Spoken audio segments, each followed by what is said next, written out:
Sir, ನಮ್ಮ ಈ ಸಾಪಾಸ ಸಂಗೀತ ಶಾಲೆ ಉದ್ದೇಶ ಏನಂತ ಹೇಳಿದ್ರೆ, ಪ್ರತಿ ತಿಂಗಳು ನಾವು ವರ್ಕ್ಶಾಪ್ ಅಂತ ಮಾಡ್ತೀವಿ, ಒಂದೊಂದು ವರ್ಕ್ಶಾಪು.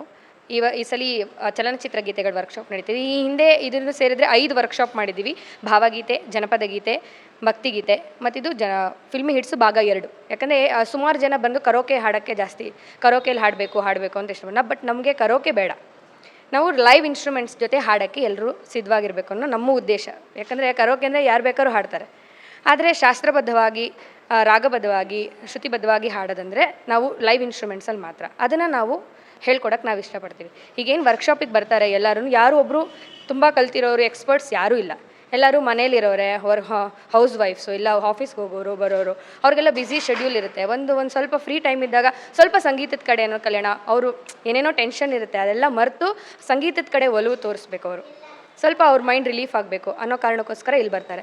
ಸೊ ಹಾಗಾಗಿ ನಾವು ಅವ್ರಿಗೆ ಇಷ್ಟವಾದ ಕೇಳ್ತೀವಿ, ನಾವು ಆಪ್ಷನ್ ಕೊಡ್ತೀವಿ, ನಿಮ್ಗೆ ಯಾವ ಸಾಂಗ್ ಕಲಿಬೇಕು ಅಂದರೆ ಅದರಲ್ಲಿ ಒಂದಷ್ಟು ತೊಗೊಂಡು ನಾವು ಸೆಲೆಕ್ಟ್ ಮಾಡಿ ಒಂದು 3 ದಿನ ಕಾರ್ಯಾಗಾರ ಮಾಡ್ತೀವಿ. ಅದರಲ್ಲಿ 4 ಸಾಂಗ್ ಹೇಳ್ಕೊಡ್ತೀವಿ.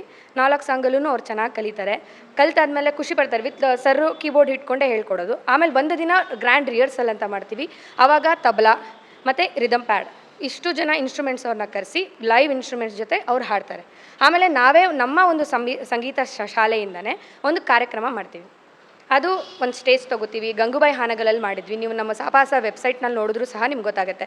ಗಂಗೂಬಾಯಿ ಹಾನಗಲಲ್ಲಿ ಮಾಡಿದ್ವಿ, ಕಲಾಮಂದಿರದಲ್ಲಿ ಮಾಡಿದ್ವಿ. ಈಗ ನೆಕ್ಸ್ಟು ಅಪ್ಕಮಿಂಗ್ ಕೂಡ ಈ ಮಂತ್ ಎಂಡ್ನಲ್ಲಿ ಒಂದು ಕಾರ್ಯಕ್ರಮ ಮಾಡ್ತಾಯಿದ್ವಿ. ಈ ವರ್ಕ್ಶಾಪ್ನಲ್ಲಿ ಏನು ಕಲ್ತಿದ್ದಾರೆ ಅವ್ರಿಗೆ ಒಂದು ಸ್ಟೇಜ್ ಕೊಡಬೇಕು ಅನ್ನೋ ಉದ್ದೇಶ ನಮ್ಮದು. ಯಾಕಂದರೆ ಈ ವರ್ಕ್ಶಾಪ್ ಎಷ್ಟೋ ವರ್ಕ್ಶಾಪ್ಗಳು ನೋಡಿದ್ದೀವಿ, ಒಂದು ಹಾಡು ಹೇಳ್ಕೊಟ್ಬಿಡ್ತಾರೆ, ಅವ್ರ ಪಾಡಿಗೆ ಅವ್ರು ಬಿಟ್ಬಿಡ್ತಾರೆ. ಅವ್ರು ಹಾಡ್ತಾರೋ ಬಿಡ್ತಾರೋ ಅದು ಅವ್ರ ಇಷ್ಟ, ಅದು ಹಂಗೆ ಆಗ್ಬಿಡುತ್ತೆ. ಆದರೆ ನಾವು ಏನು ಮಾಡ್ತೀವಿ, ನಮ್ಮ ಒಂದು ಸಂಗೀತ ಶಾಲೆಯಲ್ಲಿ ಏನು ಕಲ್ತಿದ್ದಾರೆ ಅವ್ರಿಗೊಂದು ಸ್ಟೇಜ್ ಕಲ್ಪಿಸ್ಕೊಟ್ಟು ಅವರು ಸ್ಟೇಜ್ ಮೇಲೆ ಹಾಡಬೇಕು ವಿತ್ ಗ್ರೂಪು. ಅದರಲ್ಲಿ ಒಂದಷ್ಟು ಜನ ಚೆನ್ನಾಗಿ ಹಾಡೋರಿದ್ದರೆ ಅವರನ್ನೊಂದು ಪಿಕ್ ಮಾಡಿ ನಾವು ಸಿಂಗಲ್ ಇಂಡಿವಿಜುವಲ್ ಆಗಿ ಹಾಡಿಸ್ತೀವಿ. ಅವಾಗ ಅವ್ರಿಗೇನು ಎಷ್ಟೊಂದು ಜನ ಹೇಳ್ತಾರೆ, ಇಷ್ಟು ಬಂದ್ವಿ, ಒಂದು 3 ದಿನ 4 ದಿನ ಕಲ್ತ್ವಿ ವಿತ್ ಲೈವ್ ಇನ್ಸ್ಟ್ರೂಮೆಂಟ್ಸ್. ಅದೇ ನಮಗೆ ಒಂಥರ ಖುಷಿ ಆಗ್ತಿತ್ತು.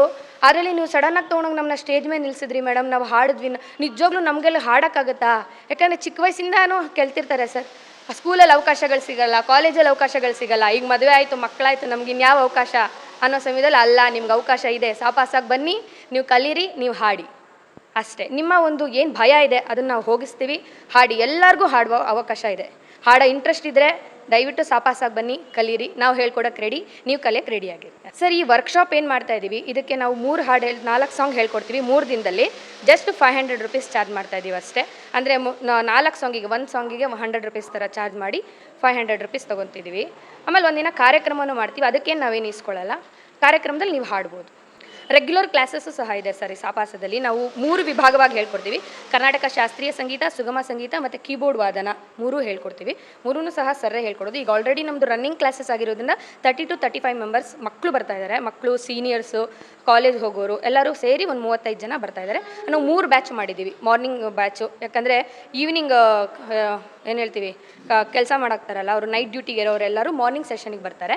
ಸಂಜೆ ಬ್ಯಾಚ್ 3 ಬ್ಯಾಚಸ್ ನಡೆಯುತ್ತೆ. ಒಂದು ಚಿಕ್ಕ ಮಕ್ಕಳು ಬ್ಯಾಚ್ 5 ವರ್ಷದಿಂದ ಮಕ್ಕಳಿಂದ ಬರ್ತಿದ್ದಾರೆ ನಮ್ಮ ಕ್ಲಾಸಿಗೆ. 5 ವರ್ಷದ ಒಂದು 3 ಜನ ಬರ್ತಿದ್ದಾರೆ ಮಕ್ಕಳು. ಆಮೇಲೆ ಅವ್ರದ್ದು ಒಂದು 5 to 6 1 ಬ್ಯಾಚ್ ನಡೆಯುತ್ತೆ. 6 to 7 1 ಬ್ಯಾಚ್ ಇರುತ್ತೆ.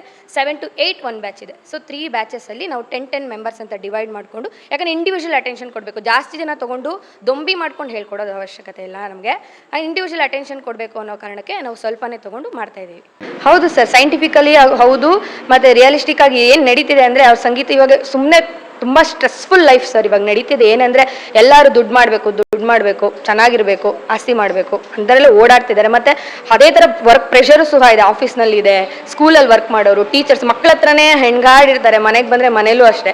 ಅವ್ರು ಒಂದು ಸ್ವಲ್ಪ ಒಂದು ಹಾಡೇ, ಇವಾಗ ನೀವೇ ಮನೇಲಿ ಕೂತ್ಕೊಂಡು ತುಂಬ ಸ್ಟ್ರೆಸ್ ಆಗಿದ್ದಾಗ ಒಂದು ಮೆಲೋಡಿ ಸಾಂಗು, ನಿಮ್ಗೆ ಇಷ್ಟವಾದ ಸಾಂಗ್ನ ಹಾಕ್ಕೊಂಡು ಕಣ್ಣು ಮುಚ್ಕೊಂಡು ಕೂತ್ಕೊಳ್ಳಿ, ನಿಮಗೆ ಒಂದು 5 ಮಿನಿಟ್ಸ್ ರಿಲ್ಯಾಕ್ಸೇಷನ್ ಸಿಗುತ್ತೆ ಅಲ್ವಾ? ಹಾಡು ಕೇಳೋದ್ರಿಂದನೇ ಅಷ್ಟು ರಿಲ್ಯಾಕ್ಸೇಷನ್ ಇದೆ ಅಂದರೆ, ನೀವು ಮನಸ್ಸು ಬಿಚ್ಚಿ ಎಲ್ಲನೂ ಮರೆತು ನಮ್ಮ ಜೊತೆ ಇಲ್ಲಿ ಕೂತ್ಕೊಂಡು ಹಾಡುವಾಗ ನಿಮ್ಗೆ ಎಷ್ಟು ರಿಲ್ಯಾಕ್ಸೇಷನ್ ಸಿಗಲ್ಲ. ಅದಕ್ಕೋಸ್ಕರನೇ ನಾವು ಸಾಪಾಸ ಮಾಡಿರೋದು ಸರ್. ಇಲ್ಲಿ ಬನ್ನಿ, ನಿಮ್ಮ ಒಂದು ಏನು ನೋವು ಎಲ್ಲ ಇದೆ ಎಲ್ಲನೂ ಮರೀರಿ, ನಮ್ಮ ಜೊತೆ ಹಾಡಿ, ನೀವು ಆರಾಮಾಗಿ ಲೈಫ್ ಲೀಡ್ ಮಾಡ್ಬೋದು. ನಿಮ್ಮ ಒಂದು ಜೀವನಕ್ಕೆ ನಮ್ಮ ಸಂಗೀತ ಒಂದು ದಾರಿ ಆಗುತ್ತೆ ಅನ್ನೋದಾದರೆ ಅದಕ್ಕೆ ನಾವು ಸಾಪಾಸ ಎವ್ರಿ ಟೈಮ್ ರೆಡಿ ಇರ್ತೀವಿ ಅಷ್ಟೇ ಸರ್. ಹೇಳೋಕ್ಕೆ ಇಷ್ಟಪಡ್ತೀನಿ ಸರ್. ನನ್ನ ಹೆಸರು ಲಾವಣ್ಯ ಅಂತ. Thank you sir.